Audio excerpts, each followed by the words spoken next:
आपल्या जीवनामध्ये सगळ्यात महत्वाची आणि शेवटची आपली गरज आहे ते म्हणजे सद्गुरू आहेत बरं का. गुरुशिवाय आपल्याला पर्याय नाही. तुका म्हणे तुमच्या पायाच्या आधारे उतरी न खरे भवनदी. कसं आहे, परमार्थ करत असताना आपण आपल्या सामर्थ्यानं कधीच आपल्या परमार्थाचा शेवट गाठू शकत नाही. मग करावं काय, तर भगवत कृपेला भगवंताला प्रार्थना करत राहावं की आम्हाला नावाड्या भेटू द्या. आपण किती जरी नाव वलवली तर आपल्याला ते जजमेंट येईल का पलीकडच्या काठाला जायचं. जरी जमलं तरी ते खूप वेळ लागेल. नावाड्या जिथं तासाभरात पलीकडे नेईल तिथं आपल्याला 5-6 तास लागतील. म्हणून नावाड्या गरजेचं आपल्या, आणि हे सद्गुरूच नावाडे आहेत बरं का. आणि ते आपल्याला या भवसागराच्या पलीकडे घेऊन जाऊ शकतात. म्हणून आपलं कर्तव्य आहे की आपण देवाला प्रार्थना करावी, आम्हाला योग्य गुरु मिळू द्या.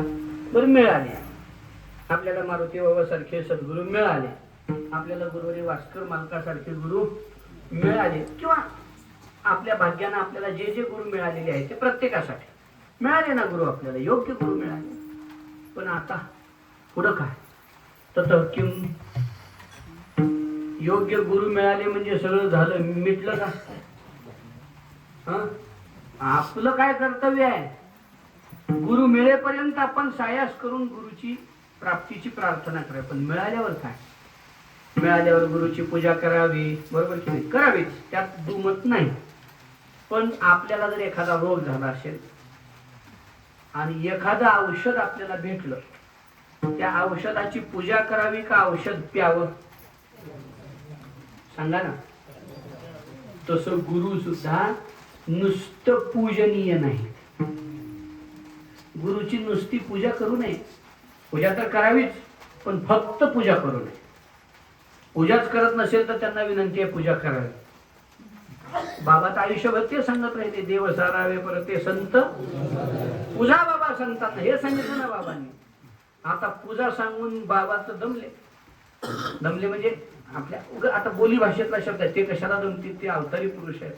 पण आयुष्यभर त्यांनी पूजा करा म्हणून सांगितलं. मला तर जेव्हा बाकी भागात बघतो ना, त्या भागापेक्षा आपला भाग खरंच संतांची पूजा करतो.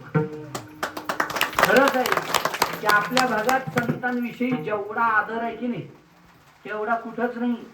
अक्षरशः ज्ञानोबराच्या जन्मभूमीत जन्मले तिथं बी तेवढा संतांचा सन्मान नाही, आणि ज्ञानोबराय जिथं समाधिस्थ झाले तिथं बी संतांचा सन्मान होत नाही.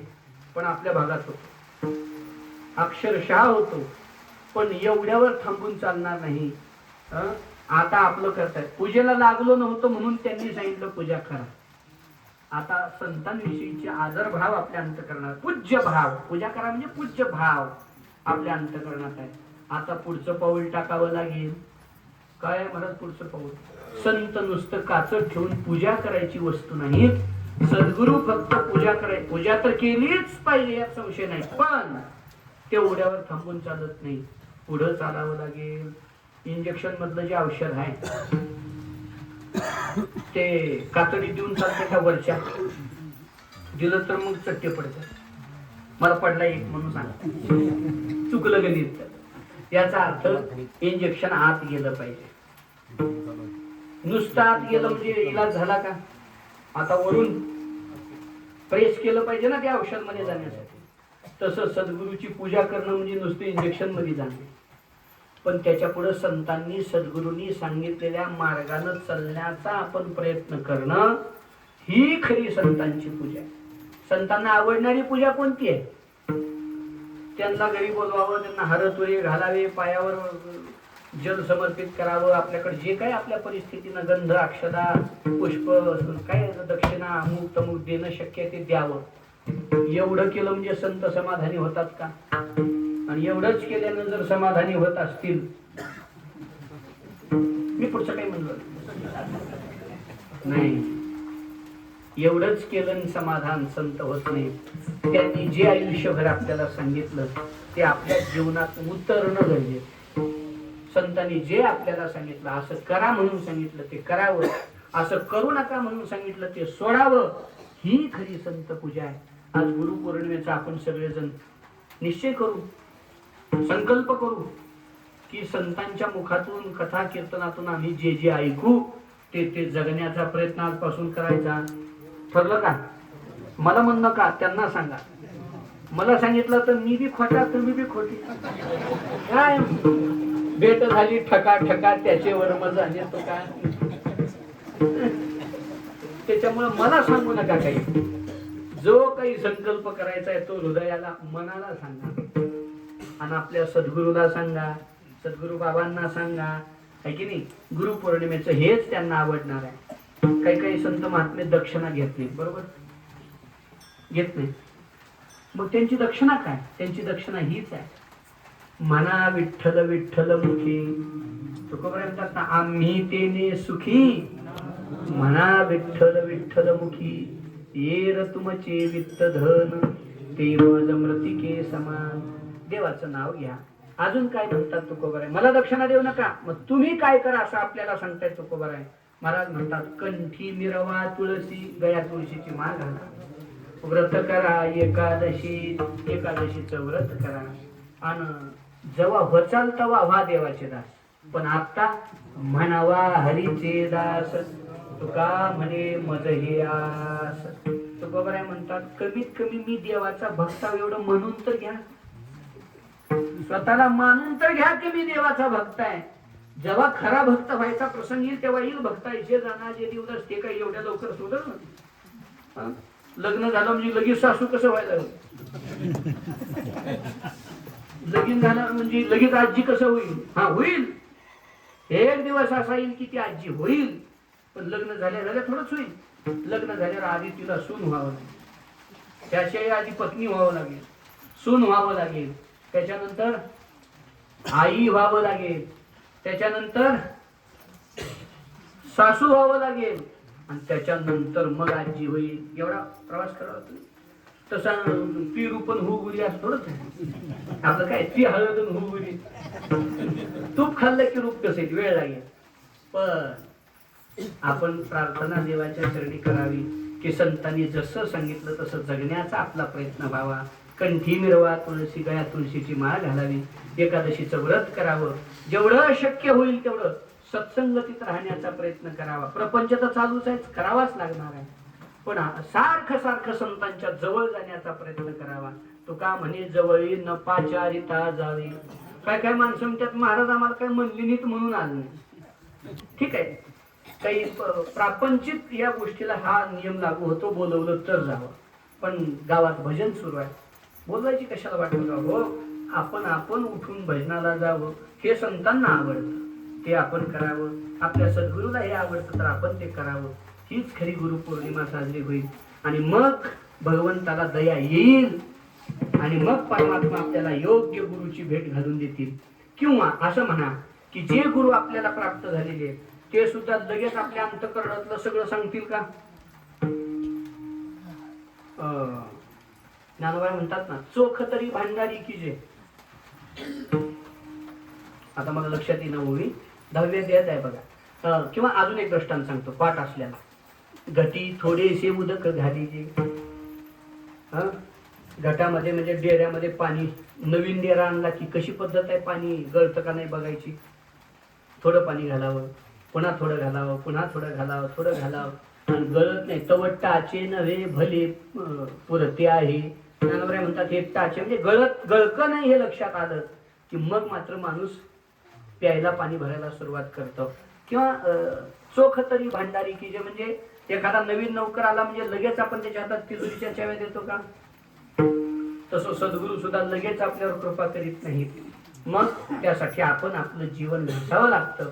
तशी कृपा बाबांनी आपल्यावर करावी, आणि मग ते सद्गुरू एक दिवस आपली योग्यता तशी निर्माण व्हावी, आणि त्यांनी तो ब्रह्मबोध, आत्मबोध, सोपं सांगू, खरं खरं जीवनाचं सार्थक करणारं ज्ञान सद्गुरू आपल्याला दिल्याशिवाय राहत नाही. पण तोपर्यंतचा मार्ग मात्र आपल्याला उपदेश होतो भलते हाती असा चालावा लागणार आहे.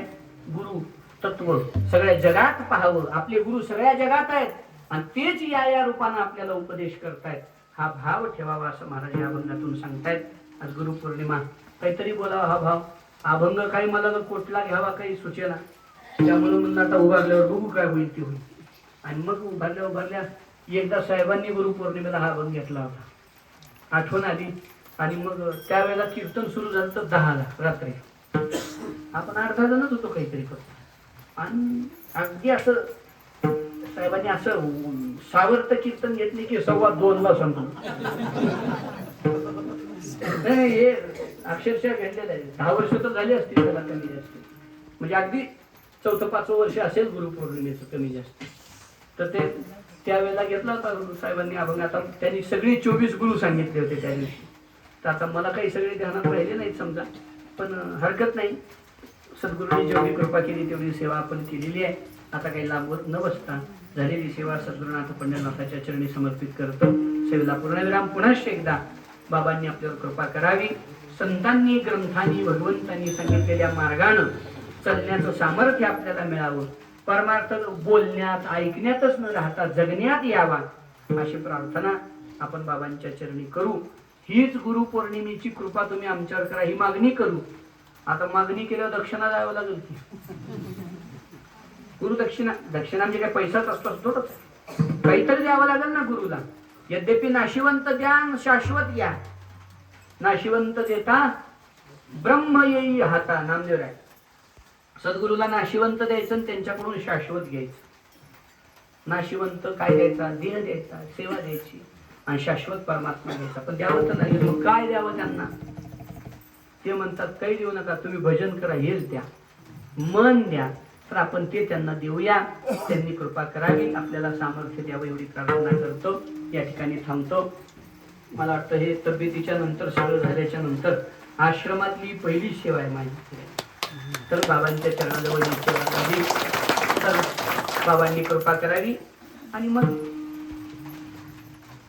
सर्व माझा काळ तुझी या चिंतनी, पण मनानच नाही, काया वाचा मनी इच्छित, काया वाचा मनानं देवाची सेवा घडावी, अशी प्रार्थना आपण सर्वजण बाबांकडे करूया. आणि खरं बघायला गेलं तर बाबांची कृपा, ज्ञानोबराय तुकोबरायांची, सद्गुरुनाथाची कृपा आणि आपल्या सगळ्यांचा खूप मोठा म्हणजे संकल्परूप आशीर्वाद. त्यामुळे हे सगळं व्यवस्थित झालेलं आहे.